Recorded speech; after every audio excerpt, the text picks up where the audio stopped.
नमस्कार, capital TV Uttar Pradesh देख रहे हैं आप। मैं हूं आपके साथ सोनाली। अयोध्या, मथुरा और काशी, ये वो तीन जगह हैं जिनका स्थान यूपी विधानसभा चुनाव में सबसे ऊपर है। अयोध्या का सुप्रीम कोर्ट के जरिए और काशी का पॉलिटिकल इच्छा शक्ति के जरिए उद्धार हो चुका है। अब बारी मथुरा की है। ब्रज क्षेत्र से सीएम योगी के चुनाव लड़ने की सुगबुगाहट के बीच वृंदावन में संतों की बड़ी बैठक हुई है। बैठक का मकसद श्री कृष्ण जन्मभूमि को मुक्त कराना बताया गया। संतों ने क्या फैसला लिया, इस बैठक में बताते हैं आपको इस रिपोर्ट में।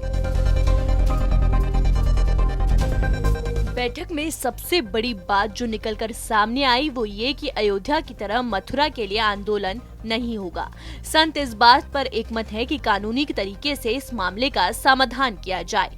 कोर्ट में हिंदू पक्ष को मजबूती मिले, इसके संतों ने एक कमेटी बनाई है जो जन्मभूमि के पक्ष में सबूत इकट्ठा करेगा। कुछ संतों ने कहा कि मुस्लिम पक्ष को भी कोऑपरेट करना चाहिए क्योंकि वो भी हिंदू हैं। संतों का कहना है कि मथुरा में जो भी मुसलमान है वो पहले हिंदू थे, इसलिए उन्होंने श्री कृष्ण के काम के सहयोग करना चाहिए। अयोध्या, मथुरा, काशी को लेकर जिस तरह से बीजेपी और हिंदू संगठनों के नेता सक्रिय हो गए हैं, उसको लेकर भी संतों से सवाल किया। मीटिंग से बाहर निकल रहे एक शख्स जो संत जैसे दिख रहे थे, उन्होंने कहा कि ये बैठक किसी राजनीतिक दल से प्रभावित होकर नहीं बुलाई गई।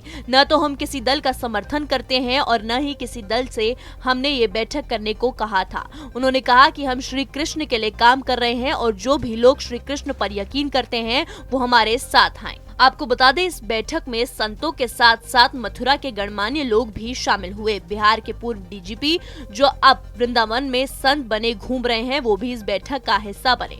बैठक के बाद गुप्तेश्वर पांडे ने एक चैनल से बातचीत की और कहा कि उन्होंने अपने प्रशासनिक जीवन में बहुत काम किए, लेकिन संतों के इतने संगठित समागम से पहली बार शामिल हुए हैं।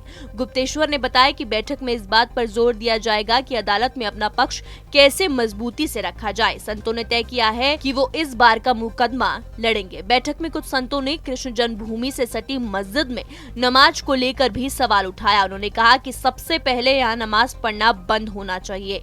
उनका कहना है कि जब तक कोर्ट से फैसला ना आए तब तक नमाज बंद रहे ताकि मंदिर को किसी तरह का नुकसान ना हो। आपको बता दें, श्री कृष्ण जन्मभूमि का विवाद 13.37 एकड़ जमीन पर मालिकाना हक का है। इसको लेकर विष्णु शंकर जैन, हरिशंकर जैन और रंजना अग्निहोत्री के मुकदमा दायर किया। ये मुकदमा श्री कृष्ण विराजमान बनाम शाही ईदगाह ट्रस्ट का है। शाही ईदगाह ट्रस्ट पर आरोप लगाया गया है कि उन्होंने श्री कृष्ण जन्मभूमि पर अवैध कब्जा किया है। विष्णु शंकर जैन और हरिशंकर जैन राम जन्मभूमि केस में भी वकील थे। जी हाँ, तो देखा आपने, मथुरा में संतों की बैठक में कई बड़े मुद्दे उठे। इसमें सबसे पहले ये कि अयोध्या की तरह मथुरा में आंदोलन नहीं होगा।